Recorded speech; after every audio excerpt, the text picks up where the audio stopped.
Olá, esse é o Unpox Pública, o podcast da Associação Nacional de Pós-Graduação e Pesquisa em Ciências Sociais. Eu sou Carol Parreiras, antropóloga e coordenadora da Unpox Pública. Hoje nós temos o enorme prazer de receber, para falar conosco sobre Big Techs, essas grandes empresas de tecnologia que controlam praticamente toda a nossa vida atualmente, o professor e pesquisador Sérgio Amadeu. Sérgio Amadeu é professor associado da Universidade Federal do ABC, a UFABC, e pesquisa as implicações tecnopolíticas dos sistemas algorítmicos, inteligência artificial e ativismo, as relações entre comunicação e tecnologia, sociedade de controle e privacidade, práticas colaborativas na internet. Ele acaba de lançar o livro As Big Techs e a Guerra Total, sobre o qual conversamos nesse episódio.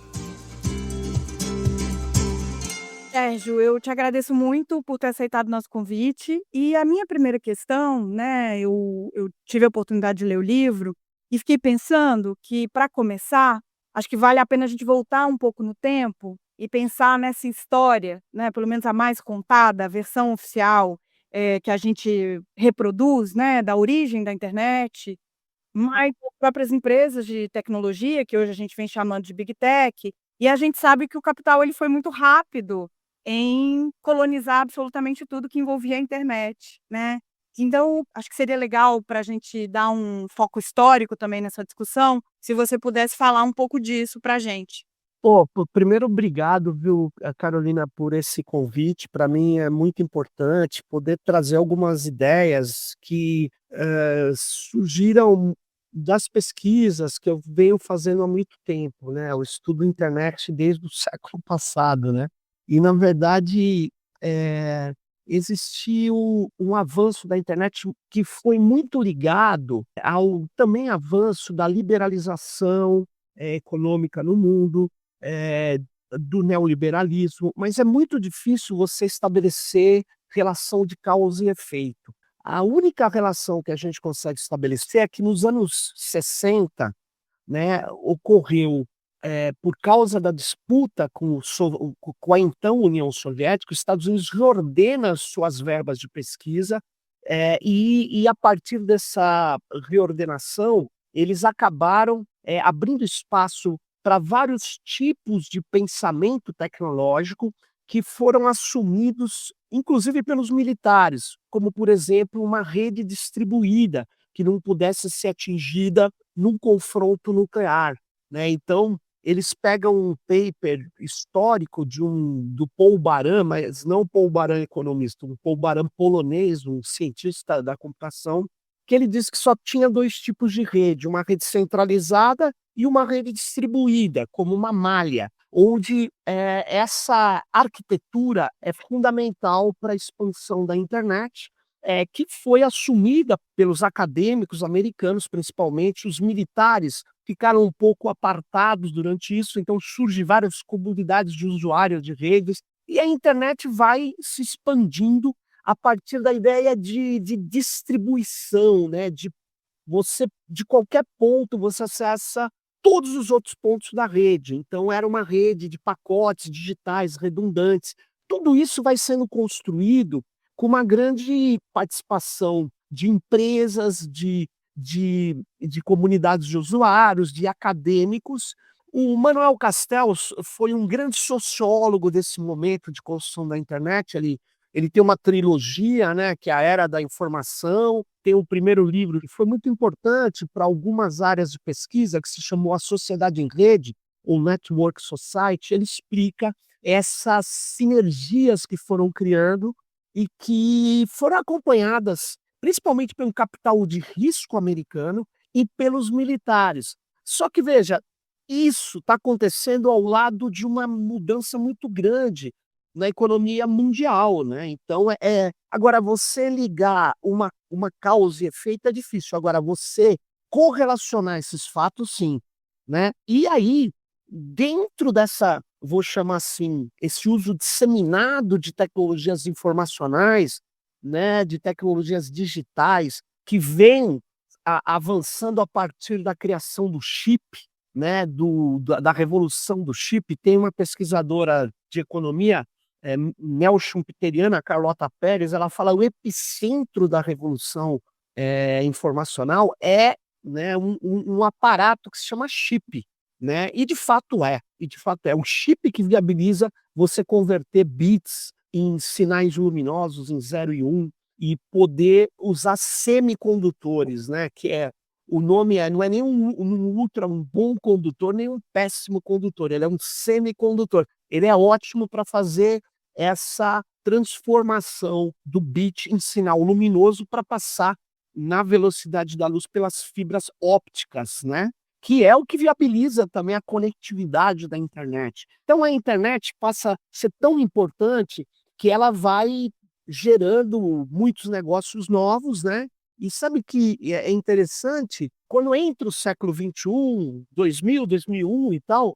as pessoas tinham uma crença muito grande, né, na internet, dizendo assim: "Ah, a internet ela vai democratizar o mundo inteiro". E uma outra coisa que chama muito atenção, é que eles dizem assim, nós dizíamos assim, na verdade, porque não é eles, né, são vários pesquisadores que de certa maneira ficaram, afetados pelo avanço brutal dessas redes digitais, a conectividade global e, as possibilidades de fato de uma rede ambivalente, as possibilidades de esperança e tal, né. Mas tinha uma coisa que a gente dizia: "Olha, a digitalização vai reduzir os impactos ambientais". E na verdade, olha que loucura, a digitalização, sem dúvida, ela tem um impacto ambiental, as atividades antrópicas humanas têm impactos ambientais, mas não é esse o problema. É que na primeira década do século XXI, sobre a digitalização, surge um modelo de negócio baseado na coleta e tratamento de dados. Aí surge, inclusive, uma terceirização do armazenamento e processamento de dados, que é o chamado provimento de nuvem. Então, isso começa a viabilizar a coleta de dados gigantosféricas, enormes, e aí sim os impactos ambientais começam a se multiplicar. Por isso que a gente fala no capitalismo, onde um setor dinâmico se digitaliza, né, não de uma mesma forma, os vários segmentos econômicos a gente analisa eles se digitalizam em ritmos distintos, mas eles também se dataficam, que é uma palavra em português ruim, mas eu gosto, é um estrangeirismo, dataficação, vem de data, né, mas se você falar dadaísmo, fica parecendo uma corrente cultural. Então a gente fala dataficação, que é para falar dessa economia cada vez mais baseada em dados, que vai gerando crenças, vai gerando ideias de que os dados falam por si, a naturalização dos dados, como se os dados nascessem da natureza. E isso é uma crença que a pesquisadora José Van Dijk chama de dataísmo ou dataísmo, né, porque é uma crença em que, tudo vai se resolver com a quantidade de dados. Bom, o mercado acredita nisso, é inegável. Algumas coisas de fato funcionam e isso recoloca uma um paradigma de sistemas automatizados que estava meio derrotado ali, estava com dificuldade, que era o paradigma conexionista da chamada inteligência artificial, que é baseado em dados, em coleta de dados, em extração de padrões de dados. Cara, e isso vai vai acontecendo no final da primeira década do século XXI, as palavras na imprensa, se vocês derem uma busca, quem está nos ouvindo, né, na primeira década do século XXI, na palavra inteligência artificial na imprensa não vai quase aparecer. Vai estar na computação, na engenharia de software, vai estar em vários lugares, mas assim, em nichos sociotécnicos, né. Agora, em nichos dessa área, né. Mas se você entrar olha só, você entrar na grande imprensa, as palavras eram data mining, big data, e e e aí o paradigma de dados, de tratamento de dados com aprendizado de máquina, que é um tipo específico, né, de tecnologia computacional, né, então ele explode aí da primeira para a segunda década do século XXI, aí a palavra entra no e aí vira inteligência artificial, e é nesse o cenário que a gente está hoje. A gente está utilizando muito, né, agora os grandes modelos de linguagem, que são as interfaces deles são chats, né, ChatGPT, Gemini, Claude, DeepSeek, etc., né. Então, isso vai entrando na cultura a partir da internet, né, vai entrando na educação, nos negócios, na logística, na agricultura, vai entrando em tudo quanto é lugar, né. Então isso é uma questão do estudo da nossa sociedade, do estudo da nossa cultura, né, do estudo político, porque isso tem uma ingerência política muito grande. É isso, assim, eu não sei se eu dei uma uma exagerada aqui, mas Não, nem um pouco, acho que a ideia era essa mesmo, né, e aqui já disparam várias questões que eu tinha para te colocar. Uma delas, por exemplo, você mencionou agora a inteligência artificial, a gente sabe o quanto é um tipo de tecnologia, um desenvolvimento que ainda está bastante envolvido no imaginário desses potenciais, né, e a gente precisa pensar em muitas questões. Se você no livro, você trata ou você usa um termo que eu gostei muitíssimo, que é inteligência artificial realmente existente. Então, você poderia falar um pouco sobre isso para a gente? Porque eu acho que ajuda, inclusive, a situar esse imaginário. O que que a gente pode falar de inteligência artificial de fato? eu sou muito influenciado por um autor italiano que dá aula na Alemanha, que se chama Matteo Pasquinelli, e por um outro, que trabalha muito a partir do marxismo, que é o Nick Dyer Whitford. Esses 2 autores me deram abriram um campo de observação para mim muito interessante por causa das suas dos seus escritos. Mas vamos lá, o que que é a questão? A inteligência artificial é um nome muito exagerado. Eu sei que nós não vamos lutar contra ele, porque ele está incorporado pela nossa cultura, está incorporado pela imprensa, pela ciência e tal, mas é muito exagerado. E aí a gente vai ver qual a origem da popularização desse nome. É uma conferência nos anos 50 de Dartmouth, no colégio, é uma conferência de verão que junta 10 grandes cientistas da cibernética, mas eles queriam excluir um cientista, que é o Norbert Wiener.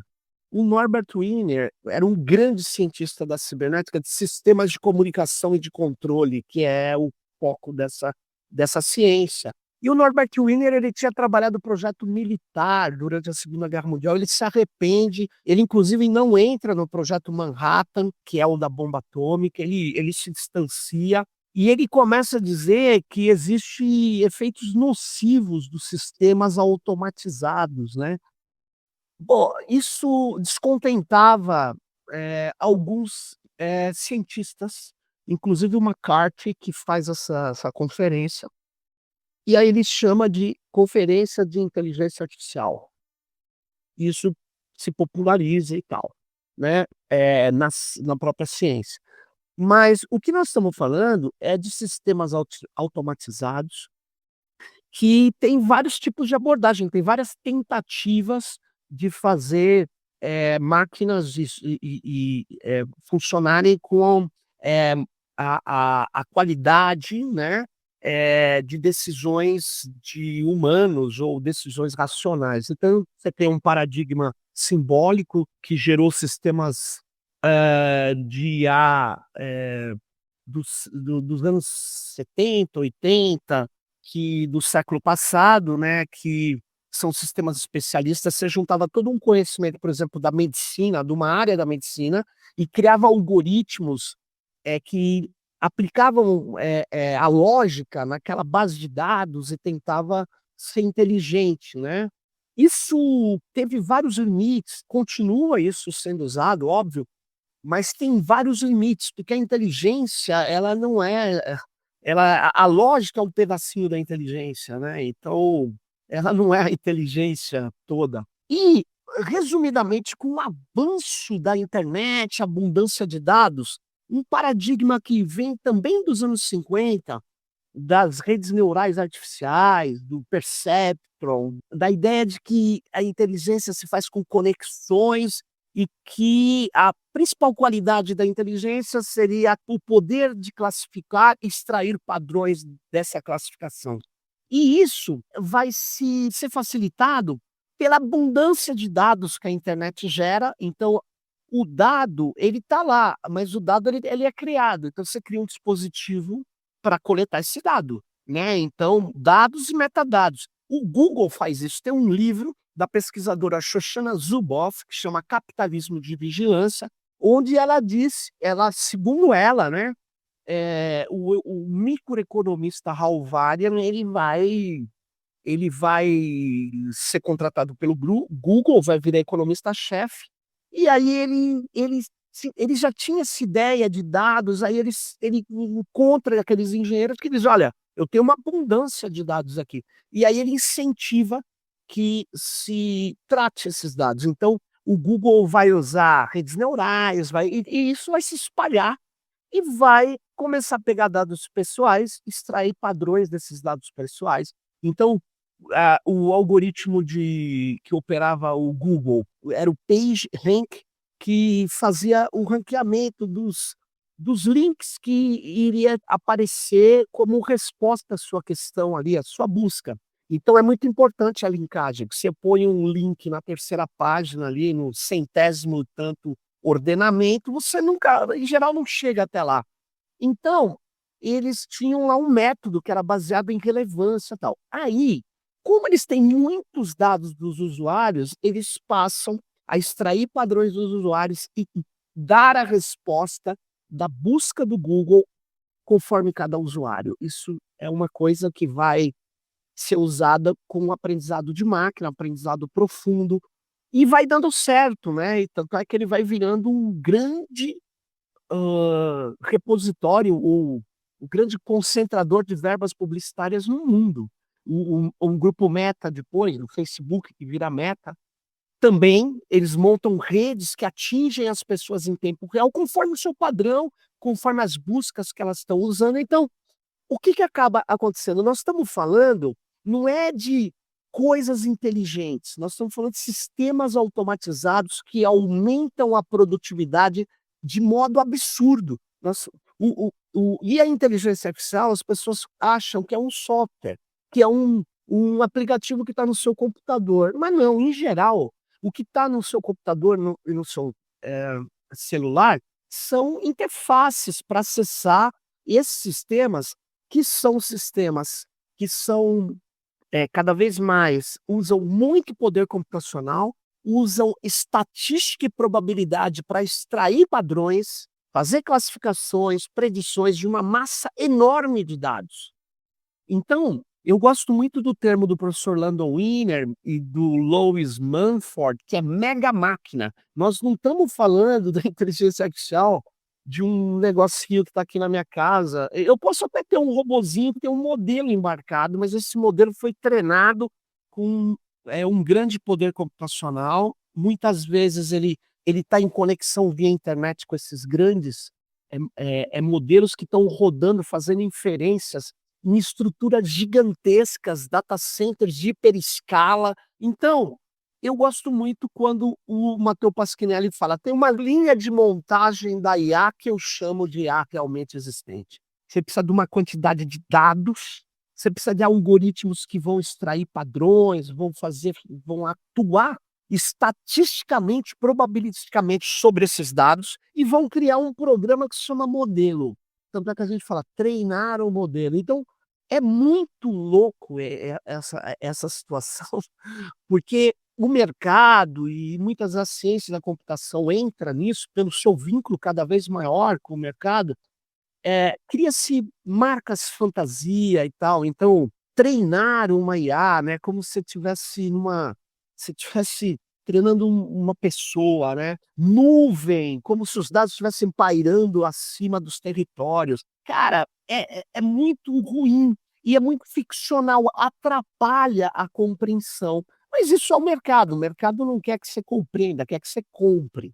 Então, as pessoas compram esses serviços. E, na verdade, o que é a IA, então, realmente existente? São sistemas automatizados que utilizam estatística, probabilidade para extrair padrões, principalmente fazer classificações e depois, com um grande trabalho humano, criar modelos, né, criar modelos, né, que são esse grande trabalho eu contei antes, mas ele é depois, ele vai sendo ajustado por engenheiros, cientistas de dados, né. E isso é muito difícil de entender, porque, por exemplo, eu estava num debate agora, um sindicalista muito perspicaz, assim, ele conhece essa coisa da IA realmente existente, mas toda hora vem uma imagem, ele falou: "Olha que imagem, uma fábrica na China que não tem um único trabalhador, ela funciona tudo sem ninguém". Ótimo, então chegamos à inteligência artificial geral. Chegamos nada, porque essa fábrica eles não vão quantas pessoas trabalham dando manutenção? É como um software, é como um hardware. Você pode ficar um tempo, mas você tem que atualizar, dar manutenção. Por mais que se automatize esses processos, você tem uma quantidade de trabalho para fazer aquilo ficar funcionando e ajustar aquilo, mudar aquilo. Aquela fábrica não vai falar: "Não quero mais fabricar carro com essa cor, eu quero fabricar agora carro diferente". Não, ela não vai, quem vai fazer são os engenheiros que vão alterar a fábrica, mesmo que ela seja totalmente automatizada. Então, tem uma mistificação muito grande, o distanciamento dessas questões das pessoas, e isso é cada vez maior, né. Então as pessoas têm ilusões, assim, alucinantes sobre o uso disso.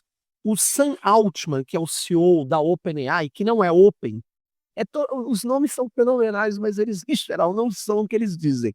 A OpenAI, que faz, modelos fechados, valores tudo fechado, e ela nasceu como uma ONG para ser open, tem um CEO, o CEO Sam Altman, o nome dele, ele disse: esse ano", ele falou: "Pelo amor de Deus, não agradeçam o ChatGPT", porque tem um monte de gente que agradece. "Ai, obrigado", como se estivesse falando com um humano. Está falando com um sistema automatizado, que muitas vezes eh tem também junto, eh elementos determinísticos feitos por programadores para falar para você: "Olha, essa questão não posso responder por causa disso, disso, disso", porque eles têm lá seus elementos políticos, são estruturas muito políticas, né. Então, por que que não pode agradecer? Porque quando você agradece, você deu um input na sua máquina aqui na sua casa, ela vai lá pelo cabo submarino, chega nos Estados Unidos, movimenta data centers, porque ele não sabe que obrigado, ele não sabe que você vai escrever obrigado, você podia estar fazendo uma nova pergunta. E ele disse: "Isso me dá um gasto de milhões de dólares", o Sam Altman falou. Por quê? Vai movimentar essa mega máquina para fazer inferência, para responder, vai gastar água, vai gastar energia elétrica.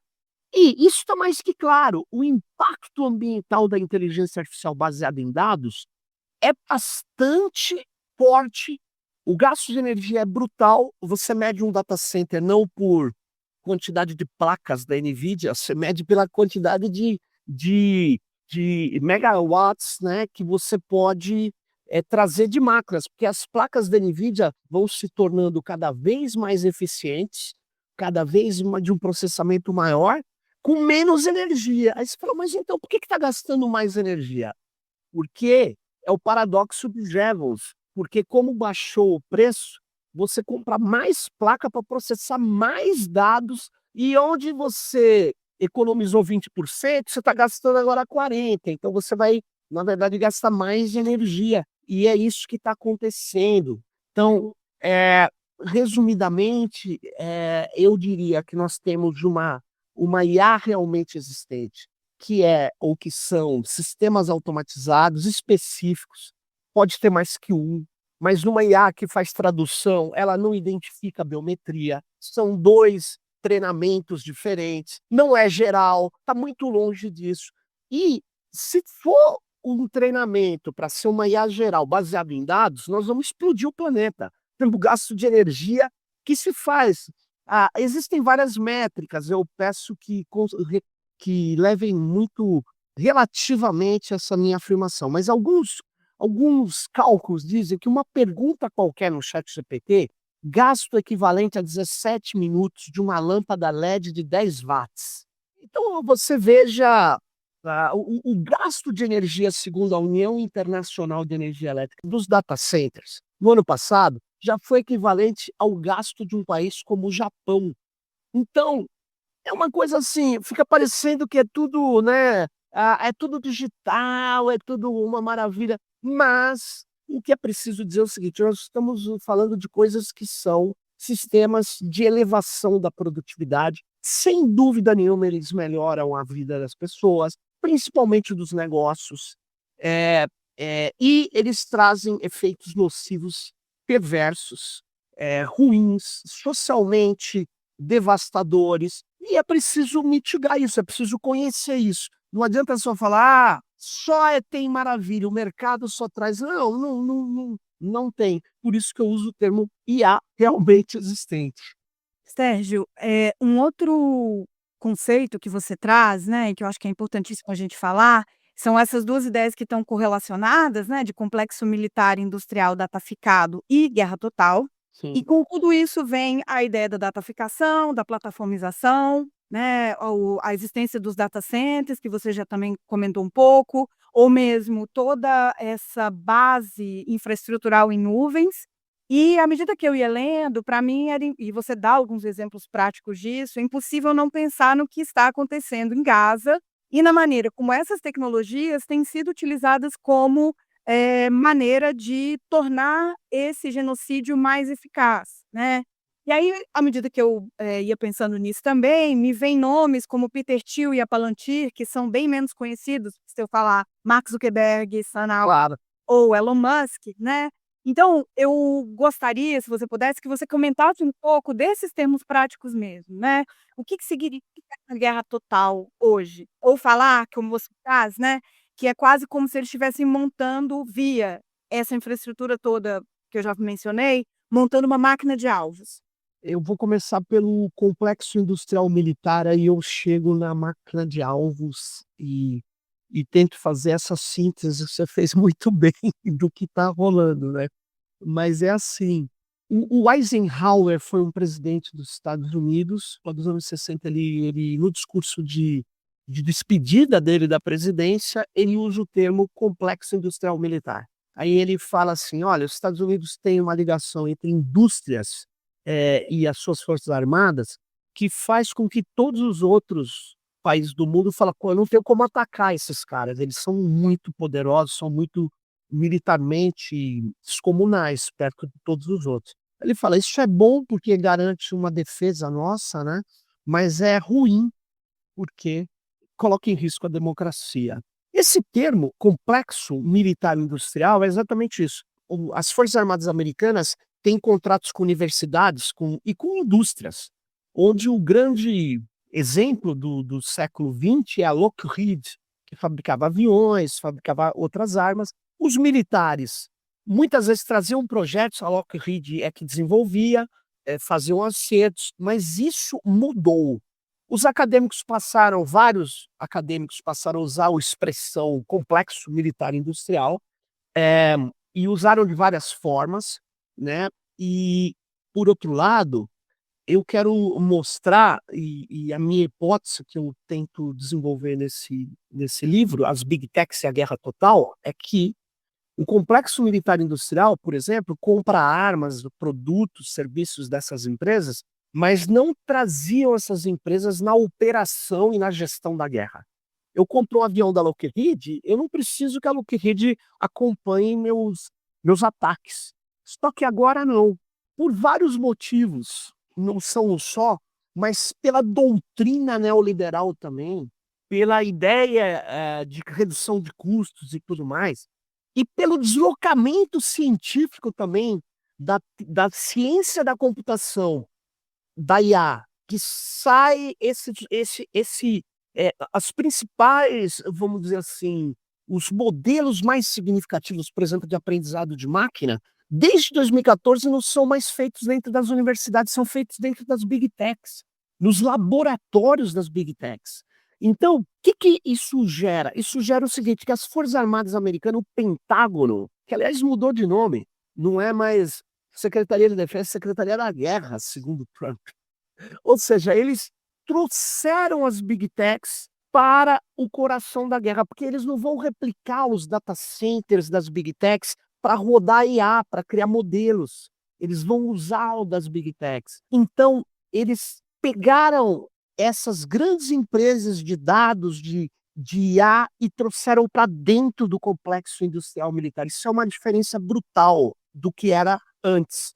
Não é por menos, eu peço que todas e todos, eu não vou lembrar o nome nem a data. Alguns meses atrás eu já tinha escrito o livro, ele estava sendo impresso, quando vem a notícia de que 4 diretores das Big Techs foram nomeados com oficiais de alto nível nas Forças Armadas. Por quê? Porque, de fato, você precisa do trânsito das Big Techs dentro das Forças Armadas americanas. E como é que eu cheguei nisso? Porque eu estava analisando dados em nuvens, que era a minha pesquisa sobre dados, né, sobre IA, e eu descobri um texto da diretora de defesa da Amazon. Falei: "Nossa, a Amazon tem uma diretora de defesa?" Tem, mas não é só a Amazon, a Oracle, tudo eles passaram a integrar esse complexo militar, né, e eles integram oferecendo soluções de IA e infraestruturas para a inteligência artificial em operações militares. E eu descubro um livro de um oficial da inteligência militar das Forças de Defesa de Israel, que escreve um livro, estava na Amazon, então eu já baixei esse livro porque poderia sumir, mas esse livro chama-se Human Machine Team, ou Equipe Humano-Máquina, onde ele diz que isso é de 2021 esse livro, ele diz por que tem que terceirizar isso, por que tem que trazer as Big Techs para junto do segmento de defesa militar. E ele diz que antes de começar uma guerra, você tem que ter pelo menos 80.000 alvos do seu inimigo. E como que se faz esse alvo? Ele descreve, eu até ponho um trecho no livro. Assim como a publicidade do Facebook nas redes sociais pega e descobre quem que está a fim de comprar uma coisa ou outra, exatamente extraindo padrões do comportamento de todos nós, ele diz: a gente tem que ter um mapeamento do Hezbollah, do Hamas, tarará. E quando começa a guerra em 2023, o que está acontecendo é que eles criaram programas com base nisso. Eles tinham os dados das redes sociais dos palestinos, eles tinham outros dados que eles coletaram da população de Gaza, eles criaram um programa a partir da detecção de padrão. Provavelmente eles criaram um modelo de quem seria um militante superior do Hamas, quem seria um intermediário ou simpatizante, e com base nisso, eles criaram o programa Lavender e Where is Dad? Onde está papai? E por isso, não só por isso, mas também por isso, eles atingem as pessoas fora da área de combate. E por isso que eles fazem aquela devastação também, com mísseis, com drones. Então, o que nós estamos vivendo hoje? Nós estamos vivendo uma guerra onde a IA é utilizada de maneira, no meu modo de ver, inaceitável, que é as Big Techs, que têm os dados, o padrão, os gostos, as necessidades, os registros de milhões de pessoas no mundo inteiro. Uma hora ela faz uma porta giratória e transforma isso em algo possível de se fazer um modelo para saber, numa hipótese da invasão de um país, quem seriam os caras de resistência que eu preciso eliminar, mas não é porque eles são soldados que estão na área de combate, é que eu vou eliminá-los com artefatos, né, com mísseis e drones e tudo mais. Então, isso me chamou muito a atenção, me chocou muito, e fica parecendo meio ficcional, mas não é, infelizmente não é. É assim que está funcionando, né, e essas Big Techs cada vez mais são nítidas, são estruturas geopolíticas que atuam como um trust, um velho trust. Elas atuam no entretenimento, atuam na cultura, atuam na interação das pessoas. Veja, que empresa do século XX, do poderio americano, das petroleiras, tinham condição de falar com 3 bilhões de pessoas, como o Grupo Meta faz? Tem. Então eles estão dentro da casa das pessoas, com o celular das pessoas, andando, levando. Então, isso é uma empresa, tudo bem, uma empresa de entretenimento, de relacionamento, só que ela também está na área de saúde, ela também está na área de agricultura, ela também está na área aeroespacial, e agora não, já há algum tempo elas estão nos negócios da guerra. E eu tive contato para me inteirar disso com os movimentos dos trabalhadores dessas empresas, que eles sempre resistiram desde 2018 ao uso. Muitos cientistas de dados, engenheiros, criaram movimentos, fizeram manifestos que não eram muito divulgados no Brasil, mas saíram na imprensa. Eu até ponho vários exemplos, até chegar no movimento que os trabalhadores da Amazon e da Microsoft criaram, No Tech for Apartheid, que é nenhuma tecnologia para o regime do apartheid, antes da guerra de Gaza. Ninguém sabia que ia ter essa guerra, e os trabalhadores já diziam que estavam os palestinos sendo vigiados, sendo mapeados, e muitos trabalhadores foram mandados embora, mas esse movimento foi perseguido pelo trumpismo, mas ele existe, ele tem sites derrubados, mas é aquilo, as pessoas encontram os manifestos e tal desses trabalhadores, porque isso mostra que a gente teve uma mudança, está tendo uma mudança no complexo industrial militar. O laboratório principal de uso de IA, de mapeamento de alvos, foi a faixa de Gaza. O pesquisador camaronês Chili Bembin já tinha dito, num pequeno paper que ele lançou, Necropolítica, que a faixa de Gaza era o laboratório necropolítica. Ele escreveu isso, sei lá, há mais de 10 anos. Mas aqui nós estamos vendo que ele não só era aquele laboratório de vários testes, mas ele também foi um laboratório do uso do mapeamento de alvos com IA, com inteligência artificial, né, realmente existente, que são, na verdade, extração de padrões e definições dos objetivos que eram, no caso, mapeamento de militantes, e isso chega aí a uma mudança na estrutura da guerra, né? É isso que eu me inspirei no filósofo francês Grégoire Chamayou. Ele tem um livro já um pouco antigo, foi traduzido no Brasil pela Cosac Naif, quando a editora ainda existia, chama Teoria do Drone. E ele diz assim: existe a ética do guerreiro baseada em Clausewitz, que é assim, por que quando um soldado volta para casa, os vizinhos dele não falam assassino? Porque ele era um guerreiro, ele estava exposto à morte. Ele podia matar, mas é porque ele podia morrer. Ele estava no front, na linha de combate.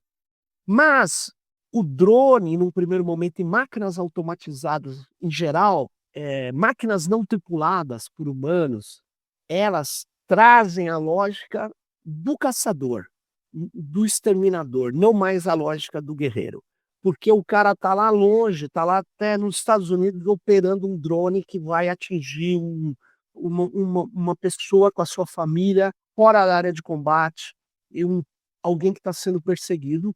E é preciso que se diga que a gestão Obama assumidamente matou mais de 2.400 pessoas no Oriente Médio, fora de situações de combate com drones, né? E agora a gente viu que, portanto, nós temos uma mudança também na ética. A guerra agora está chegando cada vez mais numa mortandade civil absurda, né, por causa dessas técnicas de não respeitar linhas de combate, e vou dizer que isso tem a ver com uma indistinção entre a situação de guerra e não guerra. E aí eu fui orientado, até o meu editor, eu tinha outro título do livro, ele falou assim: "Não, cara, isso me lembrou Guerra Total". Eu falei: "Guerra Total?". Eu fui atrás, eu falei: "Não, tudo bem, vamos pôr Guerra Total", porque há essa indistinção, mas a Guerra Total não era um termo do Clausewitz, era um termo do Ludendorff, que é um general do exército imperial alemão na Primeira Guerra Mundial, porque para o Clausewitz a guerra é a continuidade da política por outros meios, ele escrevia. Para o Ludendorff não, não tem distinção entre guerra e política. Então quando você vê uma Big Tech, como a Palantir, que foi criada pela CIA em 2004, e não é que isso, nossa, isso é fake science, não, isso está documentado, a CIA abriu falou que ia pôr dinheiro, porque ela precisava de uma empresa ligada a ela, que fosse segura. A Palantir trabalhava para a Central de Inteligência Americana, para as Forças Armadas Americanas, trabalhou para as Forças de Defesa de Israel e, há 2 anos atrás, ganhou um contrato para desenvolver a plataforma de saúde dos ingleses. Quer dizer, eles estão entrando na área de saúde também. Então, na verdade, que distinção é essa, né? Ou seja, é uma indistinção. Por isso que eu usei um termo, que é um termo, desse que não me parece até que foi ele que criou, mas ele publicou um livro que chamava Guerra Total, em alemão, né, em língua alemã, e por isso que eu uso essa ideia, para mostrar essa indistinção, né, que a gente tem que, não aceitar, mas isso num mundo muito difícil que a gente vive hoje, um mundo tenso, né, com recrudescimento, com elevação de gastos militares, orçamentos militares, um mundo que, vive tensões geopolíticas que podem desencadear, enfrentamentos bélicos, né. Então, é essa a situação.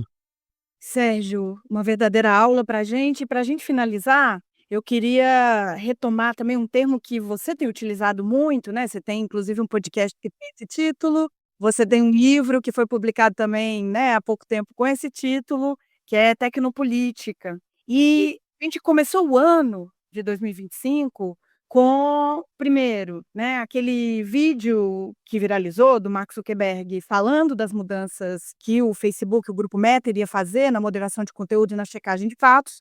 E logo depois a gente tem a posse do Donald Trump e o CEO de todas essas empresas, das Big Techs todas ali na fila de frente da posse, né.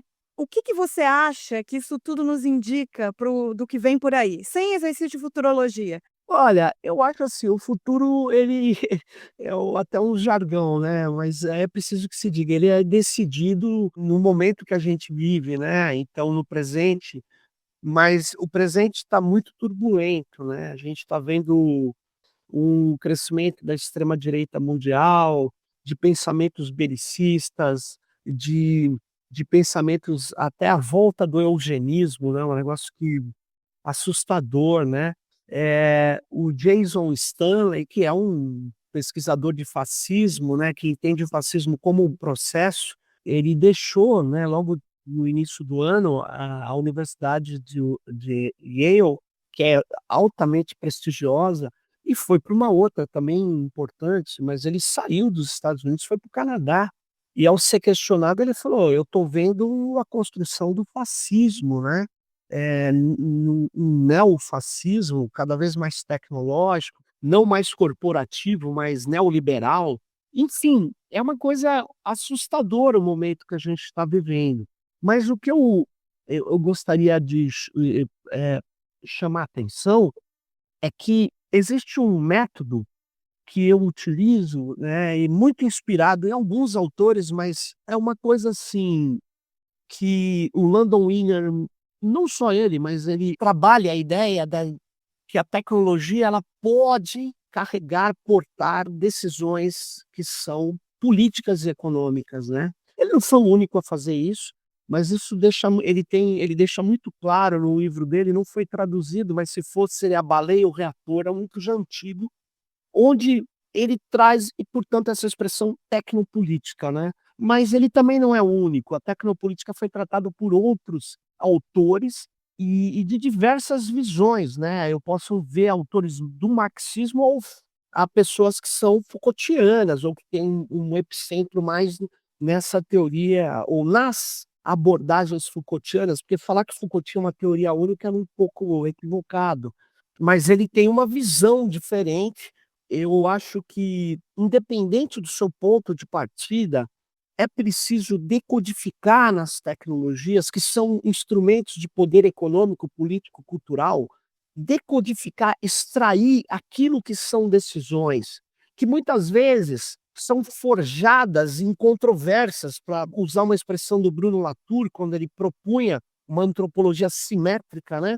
Ele propunha não diferenciar, nas redes aquilo que cria efeito, seja actantes, máquinas ou humanos, E ele dizia: "Não fale pelas redes", né. Você vai falar: "Pô, mas não pode, quem usa hipóteses, quem parte de outras visões, não pode usar a ideia de não falar da teoria do ator-rede". Claro, talvez não possa usar integralmente a teoria do ator-rede, mas o alerta de Bruno Latour é muito importante. Não fale pelos atores, os atores têm que falar. Aqueles que estão construindo as disputas, eles precisam aparecer. Elas aparecem inclusive nos códigos e não só nos discursos em linguagem, histórica, não, eles aparecem embarcados em códigos. A técnica política, a ideia de você olhar a tecnologia e ver as decisões que deslocam classes, deslocam países ou fortalecem estruturas de poder ou a enfraquecem. Então, se a gente olha isso, a gente vai entender porque hoje a extrema-direita está completamente ligada às big techs, né. Não era a mesma coisa, assim, tinha na primeira década do século XXI falavam: "Ó, o Vale do Silício é democrata, tal", mas eu sempre desconfiei disso, eu nunca achei que fosse, mas eu quero dizer que as big techs hoje estão extremamente alinhadas com a extrema-direita, né. Então, por vários motivos, são vários, não são um só, mas se você faz uma análise tecnopolítica, você vai ver, muitas questões que aproximam a doutrina, a ideologia ou práticas discursivas da extrema-direita com essa organização, na verdade, que as big techs fazem e que elas querem, que permaneça como está. Então, recentemente, né, nós estamos falando aqui, a semana passada, aconteceu um jantar na Casa Branca novamente, com as big techs, né, dessa vez o Elon Musk não foi convidado. Dizem que ele foi, mas ele não compareceu, por causa do atrito que ele teve, né, as disputas que ele teve com o Donald Trump. São 2 pessoas que seguem ditames do neorreacionarismo americano, né, cujos ideólogos são Nick Land, são Kurtz e Arvin, e é curioso, né, o pessoas falam: "O Trump está agindo de uma maneira estranha". Não, ele não é um presidente, né, ele é o CEO do país. Essas doutrinas hoje do Dark Enlightenment, da direita alternativa americana, que influenciou muito o trumpismo, tem, numa ideia de implodir a democracia e que um país tem que ser governado como uma empresa, né. Então, é uma outra doutrina e que está muito forte no Vale do Silício, muito forte nas big techs, e que estão sendo, vamos dizer, disseminadas pelo Estado americano na figura do Donald Trump, né. Então é isso, eu acho que a tecnopolítica como método, né, você não precisa aceitar, mas tem uma pegada de tentar mostrar como aquilo foi construído e que muitas das coisas que a gente chama de técnicas são histórica, política, culturalmente, economicamente situadas e é isso. Eu acho que é preciso que a gente tenha essa perspectiva. Hoje isso permite entender bastante a realidade, atual, né. Obrigada, Sérgio. Foi uma conversa maravilhosa. Eu te agradeço muitíssimo por ter aceitado o nosso convite. E fica a dica aí para a gente vai deixar o link nos comentários para o livro, né? Leitura imperdível, eu adorei. Obrigado. E obrigada mais uma vez, Sérgio. Obrigado, Carolina. Um abraço a todas e todos aí que estão nos ouvindo. Isso aí. Obrigada por terem ouvido esse episódio. Todas as referências mencionadas ao longo da conversa estão disponíveis na descrição. Além disso, disponibilizamos também, para garantir maior acessibilidade, a transcrição da entrevista, que vocês também encontram o link na descrição. Esse episódio foi apresentado e produzido por mim, Carol Parreiras. A edição é de Irene do Planalto Chemin, da consultoria de podcast Caminho do Som. A arte de divulgação é de autoria de Israel Tebet. A vinheta que abre e finaliza o episódio é de Joshua Wales, disponível para uso livre no Pixabay. Vocês encontram mais informações sobre a Unpox no nosso site, que é o www.unpox.org.br, e no Instagram, @Unpox. O podcast Unpox Pública é um produto de divulgação científica da Unpox. Até a próxima e continuem conosco.